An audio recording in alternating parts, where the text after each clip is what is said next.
This film reports the story of one city which faced up to its urban crisis. A city in which government, citizens, and planners working together are creating a city reborn.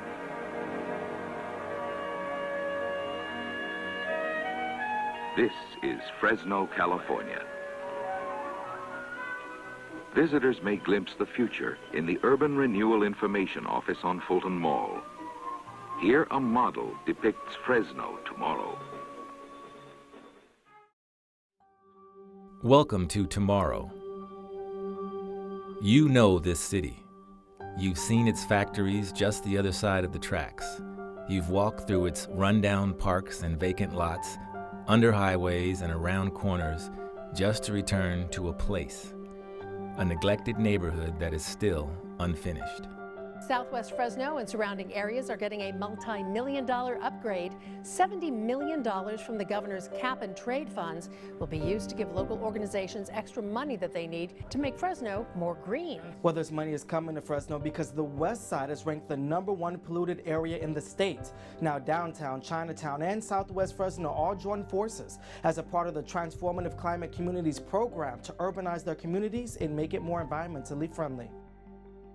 But what you may not know is how a small group of thoughtful, committed citizens here spoke truth to power and out-organized state and city leaders to claim $70 million and rewrite their neighborhood's future. What happened here was a historic case study in what it takes for a community to build political power and win.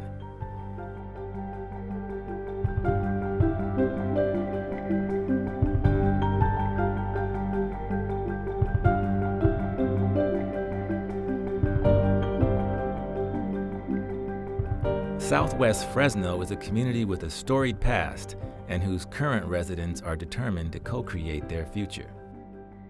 Traditionally, this has been known as the black side of town, West Fresno, yes. And it is historically like a predominantly well-off black people here. And so that's why I was excited to buy my house on Kearney. When I saw it was for sale, if I was going to live anywhere in Southwest Fresno, it was going to be on Kearney Boulevard, just because of the history. Mary Curry has lived in West Fresno since 1956 and remembers a thriving, healthy community here. I went to Second Baptist Church, Bardell and Jensen. It's the oldest black Baptist church in the city. And it was a good place for our children. They were all baptized in that church and very active in church, Sunday school. As children got old enough to go to school, I realized there were some issues that were coming along with them and with the neighbors' children. So I just decided that someone had to be an advocate for those children, including mine and others. So I took that on just because it was there and it needed to be done. There was a small shopping center that had a pharmacy. It was Mr. Marcus, hallmark in the community. He had a pharmacy, laundromat. He also had a store at that location. And then there was JNC House of Records, where if you talk to some of the old cats, that was like where you would go to get the latest records, cassettes, 8-tracks. Over the decades, as industrial factories multiplied in Southwest Fresno, black-owned businesses went into decline. The fact that local businesses existed at all in Southwest Fresno is remarkable, given the history of racial segregation, illustrated by residential safety maps, drawn with red lines and hidden agendas that restricted African Americans and people of color to home loans in undesirable and undeveloped neighborhoods. Redlining was a generational assault on families created through official acts of Congress.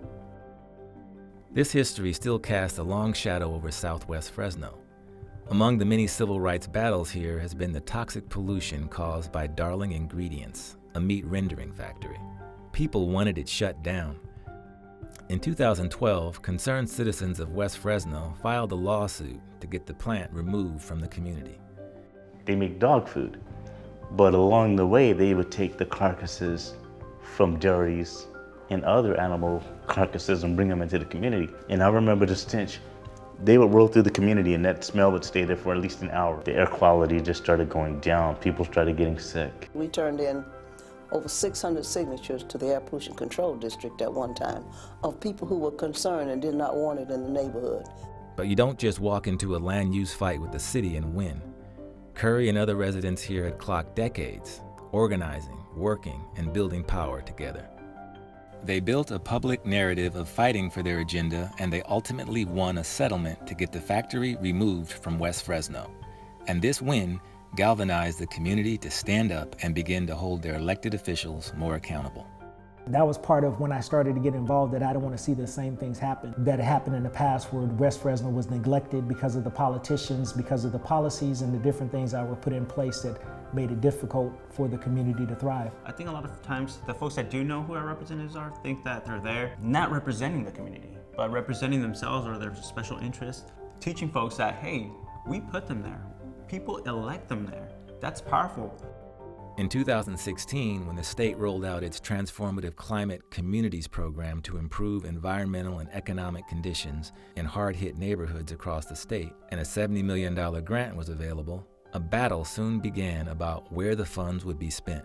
City officials planned on spending the funds to fuel gentrification downtown. It's an onslaught, and I think I described it earlier as the people of Southwest Fresno have to fight this monster with many heads, and it's coming at them from 100 different directions. So people have been devoted to protecting that community for such a long time that I don't think that they're gonna give up.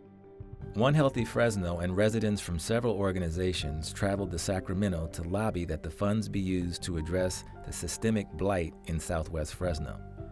Policy leaders consented to their demands and awarded $35 million toward major reinvestment in their community. I think the model for TCC of using what's called participatory budgeting, where you have a group of folks who are stakeholders, making decisions about what is in the best interest of their community, that helps to break down the cynicism, and it gives people hope. And again, once the train starts moving, people will get on board. But before the development money could be spent in West Fresno, residents would need to vote on the best plan for reinvestment. It's always that community on the other side of the tracks that's being affected. Then it was like, okay, this is kind of, to me, a modern day version of a stepping stone in what used to be just the Civil Rights Act of the past. We had this meeting, this steering committee, and it was led by the city of Fresno, and we were involved. But then there was 4 plans that they decided to give us. These are your options. We were like, these are our options.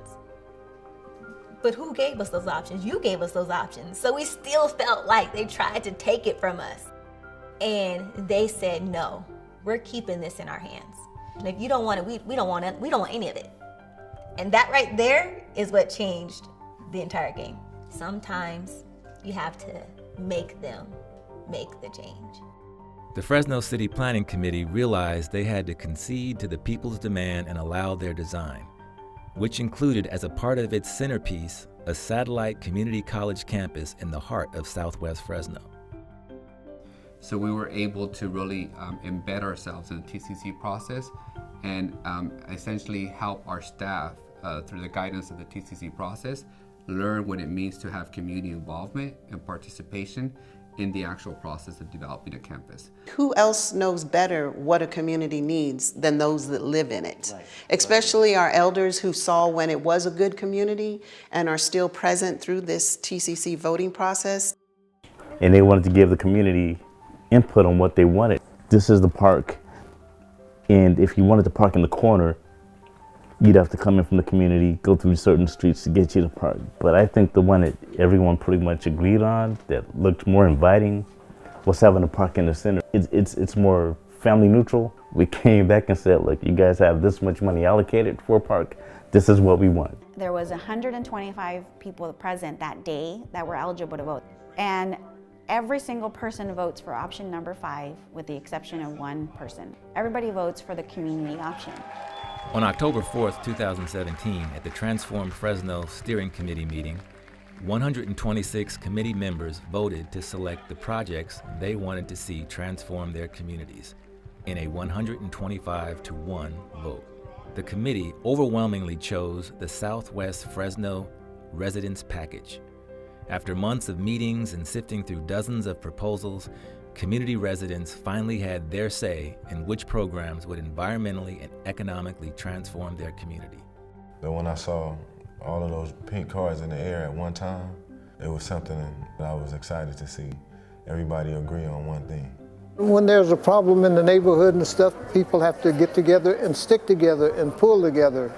Things are not always easy and they don't come easy. You have a big opposition against what you're trying to do, and you learn patience, learn how to endure things and keep on until you succeed. We absolutely out-organize City Hall, right? This is a classic David and Goliath story, right? It was the giant that had the decision makers, right, on the table, that had all of the, power players, that had all of the chips aligned, and we won.